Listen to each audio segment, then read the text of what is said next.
In a country where education is revered as a sacred journey, recent controversies have shaken the foundation of our examination systems. The infamous NEET paper leak and the shocking allegations against the trainee IAS officer Puja Kar have cast a long shadow over the credibility of competitive exams. As trust in these pivotal assessments wanes, the Union Public Service Commission, or UPSC, is stepping up with a radical overhaul. Welcome to Indian Masterminds. You are watching Bureaucracy This Week. I am Srajan Girdonia. And today we delve into the advanced technological measures UPSC is adopting to ensure the sanctity of its examinations. But before we begin, let's take a look at this week's top headlines. Ministry of Home Affairs seeks details on alleged firing by Haryana officers recommended for gallantry medals. Gujarat government investigates 4 IAS officers following Puja Kar fraud scandal. Bihar-Jharkhand cadre division dispute resolved, Supreme Court's significant decision. Now let's focus on this week's impact report. The integrity of India's competitive exams has come under severe scrutiny. The UPSC, responsible for shaping the future of our bureaucracy, is at the forefront of this crisis. In response to recent scandals, the Commission is implementing a series of advanced technological solutions to safeguard the examination process. Here's how the UPSC plans to make its exam foolproof. First on the list is Aadhaar-based fingerprint authentication. Candidates will now verify their identity using biometric data, ensuring that only those who have registered can appear for the exam.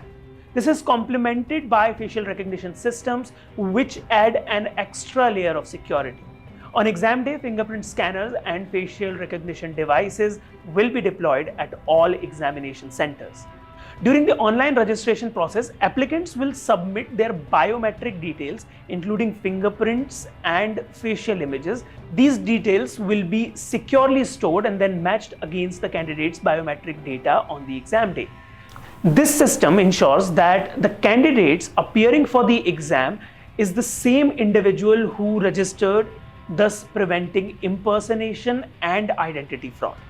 In addition to biometric verification, the UPSC is introducing a GPS-based real-time attendance monitoring system. This system will record the exact location and time of a candidate's check-in, ensuring they are present at the correct exam center during the designated shift. By cross-referencing this data with the biometric verification, the Commission aims to eliminate any possibility of candidates manipulating their attendance. For AI-driven CCTV surveillance, the UPSC plans to install an adequate number of cameras to ensure comprehensive coverage of examination centers. Specifically, each classroom will have at least one camera for every 24 candidates. Additionally, cameras will be strategically placed at entry and exit gates and in control rooms where sensitive pre- and post-examination materials are handled. The setup will facilitate continuous recording and live broadcasting of footage to a central control room, enabling real-time monitoring and enhancing the overall security during examinations. The control room will be the nerve center. While officials can observe activities across all centers simultaneously, the service provider must ensure that the feed from these cameras is reliable and continuous, offering uninterrupted surveillance. Additionally, the UPSC has mandated the integration of QR codes on admit cards to streamline the verification process. Each admit card issued to candidates will feature a unique QR code that encapsulates key information, including the candidate's roll number, personal details, and examination center specifics. On the day of the exam, candidates will be required to scan their QR codes at designated check-in points. This scanning process will automatically retrieve and display their details from the UPSC application database, ensuring swift and accurate verification.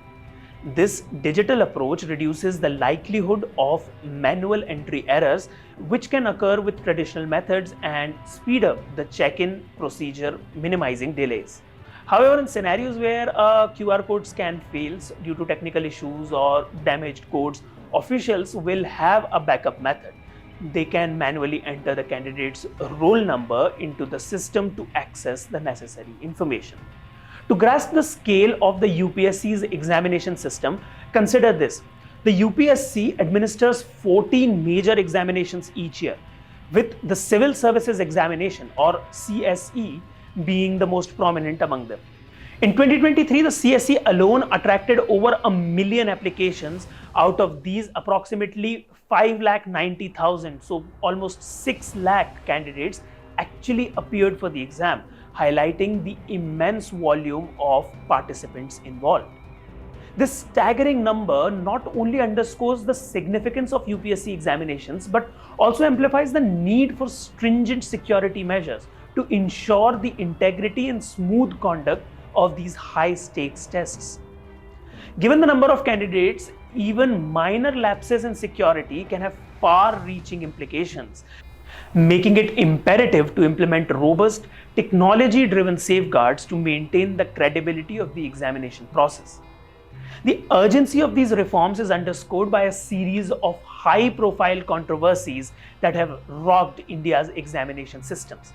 The case of Puja Kar, a trainee IAS officer, has raised serious concerns about the integrity of the UPSC exams. If you want to know more about the Puja Kar case and who are responsible for this questionable selection, you can watch our latest episode where we took a deep dive into this case. But somehow, if you still haven't followed this news, let me give you a quick brief. Kar is accused of manipulating her identity and using fraudulent means to exceed the permissible number of attempts for civil services examination. Allegations include falsifying documents related to disability and OBC quotas to gain undue advantages, which has led to a criminal investigation and intense scrutiny of her candidature. She has also been asked to report back to Labasna, which she hasn't done till now. Now coming to the other big scandal, the NEET paper leak. Concurrently, the NEET National Eligibility Cum Entrance Test paper leak scandal has exposed severe flaws in the National Testing Agency's examination processes. Reports emerged of leaked question papers and widespread cheating, undermining the credibility of the NEET examination, which is crucial for medical college admissions. The NTA's failure to prevent these breaches has prompted calls for urgent reforms and highlighted the need for enhanced security measures across all major examinations to restore public trust and ensure fairness. The UPSC's move to incorporate cutting-edge technology represents a pivotal shift in maintaining the integrity of its examinations. By integrating biometric authentication, which includes fingerprint and facial recognition systems, along with QR code scanning to streamline candidate verification, and deploying AI-driven CCTV surveillance to monitor examination halls, the Commission is setting a new benchmark for examination security. These measures are aimed at eliminating fraud, preventing impersonation, and ensuring that every candidate is subject to a fair and transparent examination process. In India, we have repeatedly seen great ideas are implemented poorly. How will the implementation of this plan be?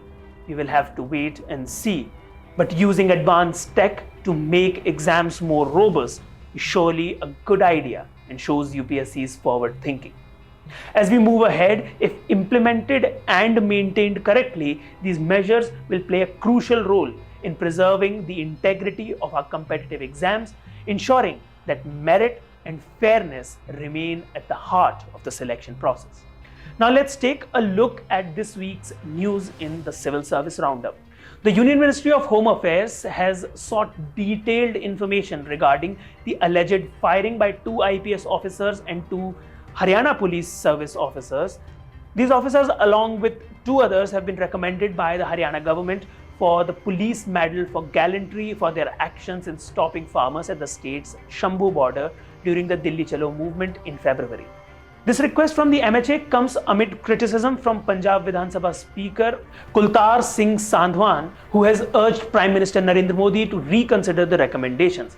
Sadhwan argues that awarding gallantry medals to officers involved in actions against farmers would be akin to adding insult to injury. On July 2, the Haryana government forwarded the names of 3 IPS officers and 3 HPS officers to the centre, seeking gallantry medals for their exceptional bravery and leadership. The recommended IPS officers are Sibash Kabiraj, IGP Ambala, Jashandeep Singh Randhawa, SP Kurukshetra, and Sumit Kumar, SP Jind. The HPS officers include Narendra Singh, Ram Kumar, and Amit Bhatia, all of whom are DSPs. These names were forwarded after receiving recommendations from DGP Shatrujit Kapoor.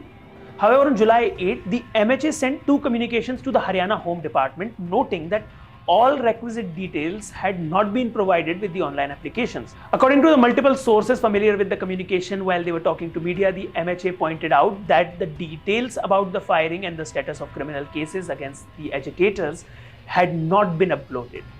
Next piece of news comes from Gujarat. Following the exposure of fraud involving Maharashtra's renowned trainee IAS officer Puja Kar Case, the Gujarat government has commenced an investigation against 4 of its IAS officers.